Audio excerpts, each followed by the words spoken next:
Oke, Assalamualaikum warahmatullahi wabarakatuh. Selamat pagi, salam sejahtera untuk kita semuanya. Selamat berjumpa lagi dengan pelajaran fisika bersama Bapak Pranata. Kali ini kita akan membahas tentang listrik statis. Indikator pencapaian kompetensi. Setelah kita belajar tentang listrik statis ini, diharapkan kalian dapat yang pertama mengidentifikasi muatan listrik, yang kedua memahami hukum Coulomb, yang ketiga, mengidentifikasi medan listrik. Yang keempat, mengidentifikasi energi potensial listrik dan potensial listrik. Serta yang kelima, mengidentifikasi kapasitor. Baik, untuk yang pertama, kita akan bahas pengertian muatan listrik. Apa sih muatan listrik? Muatan listrik adalah sesuatu yang dikandung oleh elektron atau proton. Besarnya muatan yang dikandung oleh elektron dan proton sama, tapi jenisnya berbeda. Setiap elektron atau proton mengandung muatan listrik sebesar 1,6 kali 10 pangkat min 19 kolom. Oke. Nah, benda ini tersusun dari atom-atom. Nah, jika atom penyusun benda jumlah proton dan elektronnya sama, maka benda netral.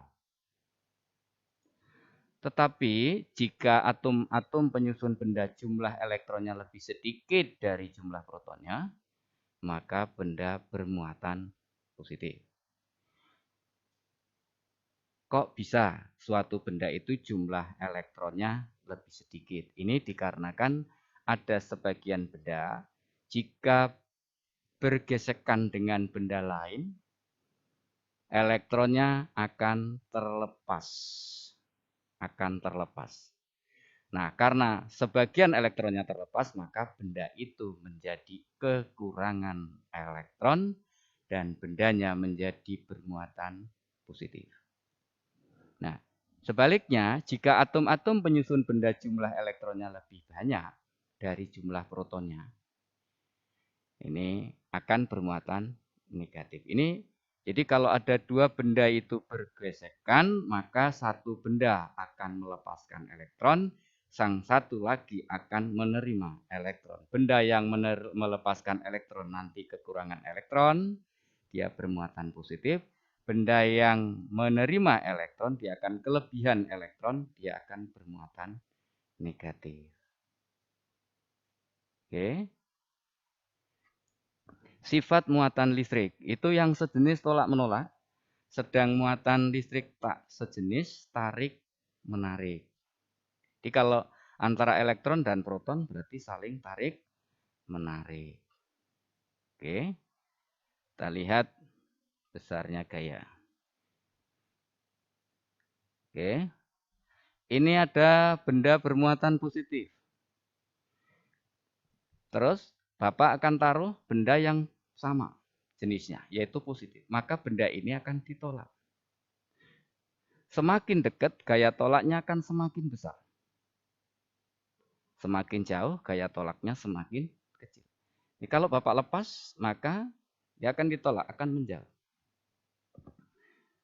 Dimanapun kita taruh, benda ini akan ditolak. Arah gaya tolaknya selalu menjauhi sumber. Oke, ketika di bawah, dia akan ditolak ke bawah. Ketika di samping kanan, dia akan ditolak ke kanan. Kita lepas. Oke. Itu kalau ada dua partikel sejenis, positif sama positif. Nanti kalau negatif sama negatif juga akan hal yang sama. Oke. Sekarang kalau tidak sejenis, ini ada benda bermuatan positif dan benda bermuatan negatif. Ini partikel. Maka akan saling tarik. Makin dekat, gaya tariknya semakin besar.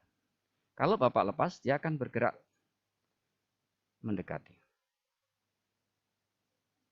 Ya. Oke. Semakin dekat semakin besar gaya tolak. Nah, gitu. Kita lanjut.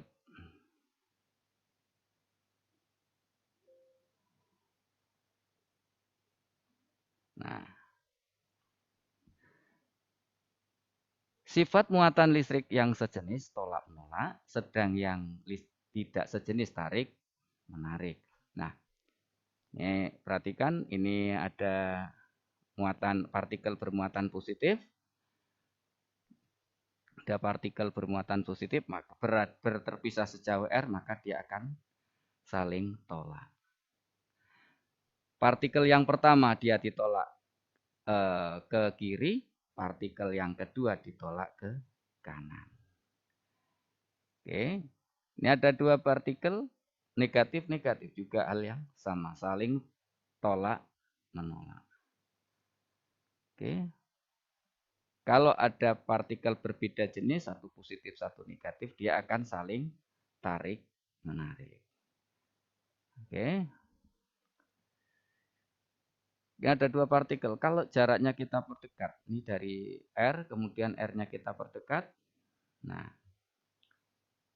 oke, maka gayanya akan semakin besar. Oke.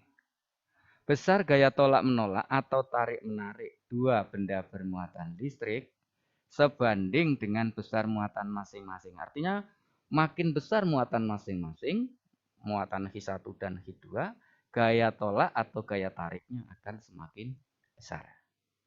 Dan berbanding terbalik dengan kuadrat jarak kedua benda. Makin besar jaraknya akan semakin kecil.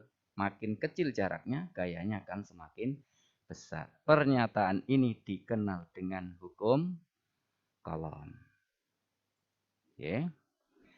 Secara matematis ditulis bunyi hukum Coulomb, F gaya tolak menolak atau tarik menarik sebanding dengan besar muatan masing-masing berbanding terbalik dengan jarak kuadrat jarak kedua partikel. Besarnya gaya tolak menolak atau tarik menarik ini tergantung dari medium di mana kedua partikel berada. Nah, tuliskan menjadi F sama dengan 1/4 pi epsilon V1 V2 per R kuadrat. Dengan epsilon adalah permitivitas listrik medium. Besarnya permitivitas listrik medium itu sama dengan permitivitas relatif medium itu dengan dikalikan permitivitas udara.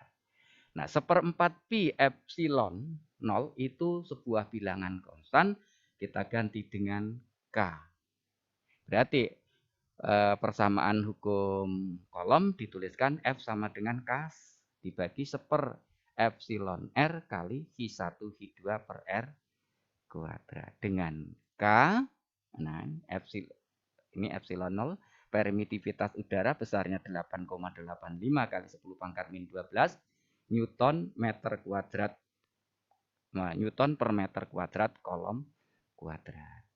Terus K 1/4 pi epsilon 0 ini kalau kita masukkan pi-nya dengan 3,14, epsilon 0-nya dengan 8,85 kali 10 pangkat 12 itu hasilnya adalah 9 kali 10 pangkat 9 Newton meter kuadrat per Coulomb kuadrat. Nah, jika sebuah benda bermuatan dipengaruhi dua benda bermuatan, maka gaya listrik yang dialami dia dijumlahkan secara vektor. Perhatikan. Gaya yang dialami oleh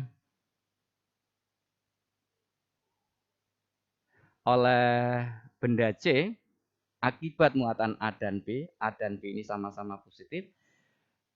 Gaya yang dialami C karena A, FA. Gaya yang dialami C karena B, FB. Maka gaya total yang dialami oleh C itu tinggal dijumlahkan. Nah, ini dia. Nah, dijumlahkan. Oke. Dan kalau C-nya ada di tengah-tengah, di antara A dan B. Maka gaya yang dialami C karena A itu ke kanan, ditolak. Gaya yang dialami C karena B ke kiri.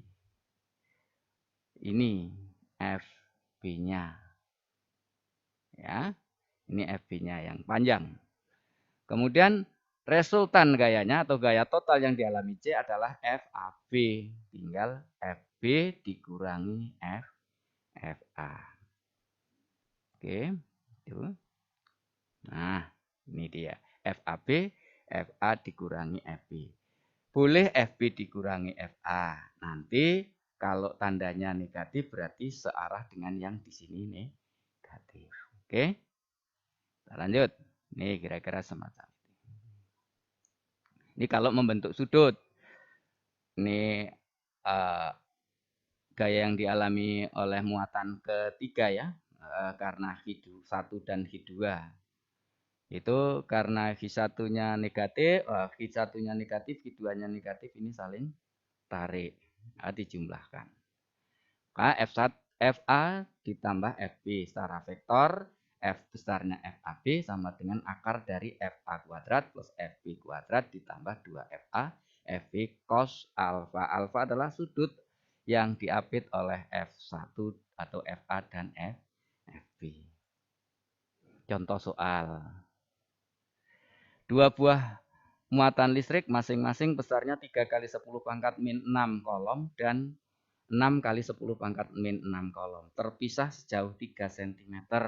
Tentukan besarnya gaya yang bekerja pada masing-masing muatan tersebut. Oke. Ya, secara umum penyelesaiannya. Nih. Dari persamaan hukum kolom F sama dengan K H1 H2 per R. Ini kalau di udara langsung boleh kayak gini.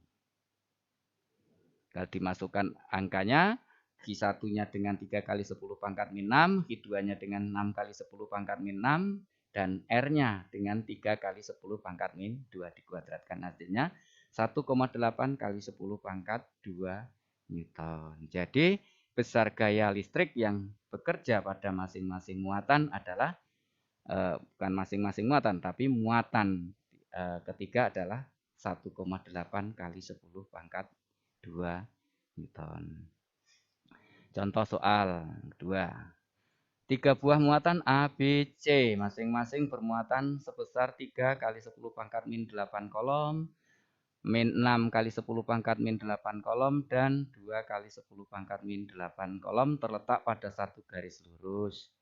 Jika jarak AB 3 cm dan BC 6 cm, tentukan besarnya gaya kolom yang dialami oleh muatan B.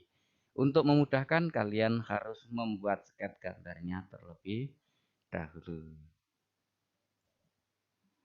Oke, ini penyelesaiannya. Nanti kalian bisa pelajari lagi. Oke. Saya rasa untuk pertemuan kali ini kita cukupkan sekian dulu. Terima kasih atas perhatiannya. Selalu jaga kesehatan. Sampai berjumpa lagi pada pelajaran fisika berikutnya.